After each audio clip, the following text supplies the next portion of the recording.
Today I have in my calendar one of the most tedious but also the most rewarding thing to do in business ownership, and it is my monthly accountant meeting with my accountant. I used to absolutely not like this area because it was so complicated. It was just nuts. It just seemed so fucking complicated, and I just didn't know what the fuck I was doing.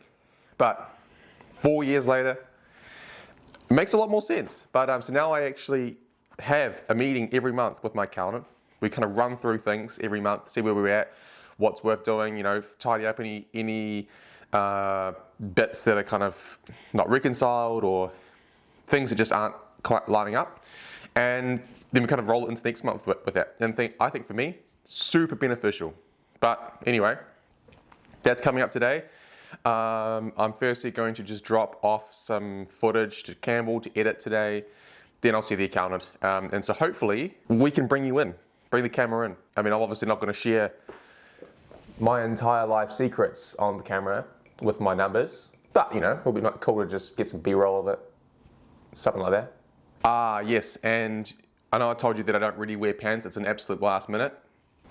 Wearing pants. Not a big fan of pants, but today is one of those days where it's just really needed.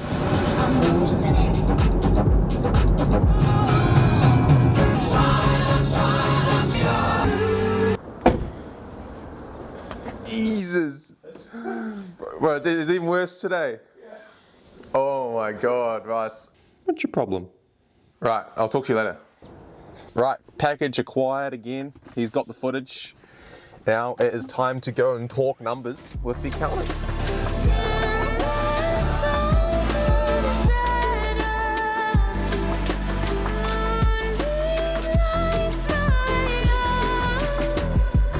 Oh, yeah, right. Sorry, yeah, I have a bunch of invoices to send out from last week, so it'll be good. Yeah. And then there's more work this week, so yeah, it'll be a bit of month.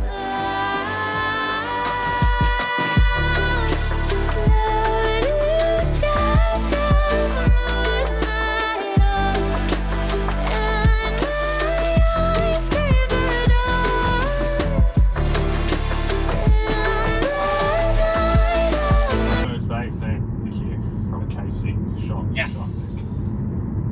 Easy. They were great photos too. But...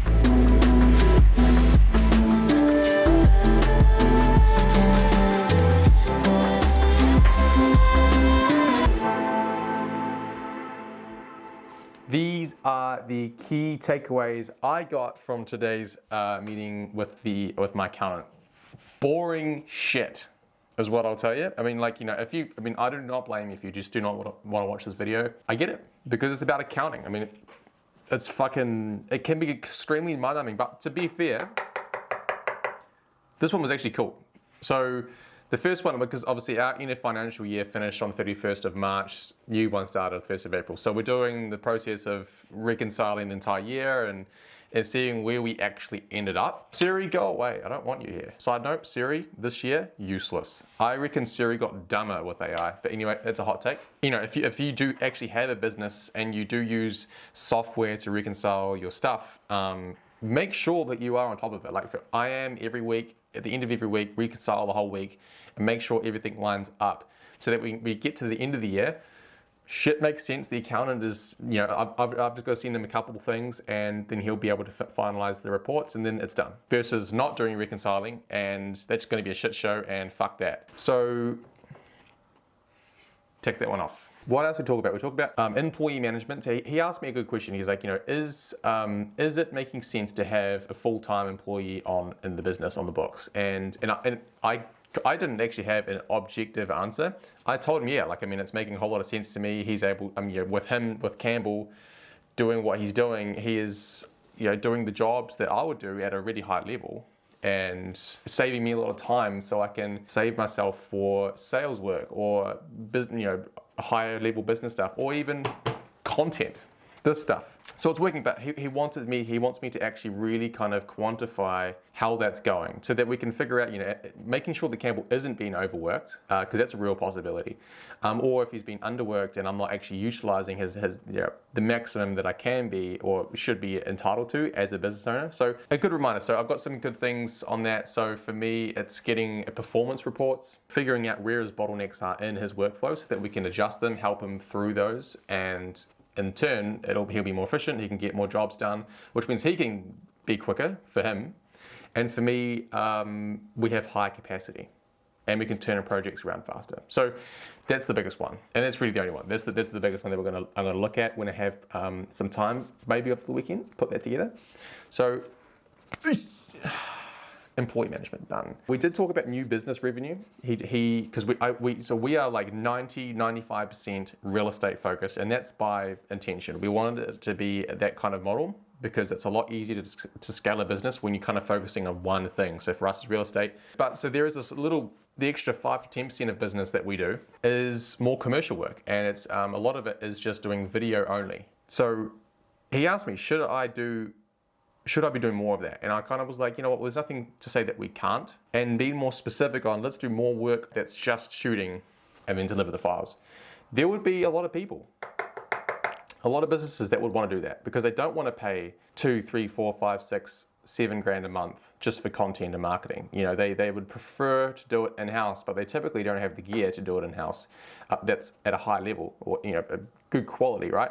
And the experience. So a meet in the halfway is that we do the shooting, they edit, they save money, we get paid still. So I will put some serious thought into that because that's kind of exciting. That gets my little entrepreneurial brain humming.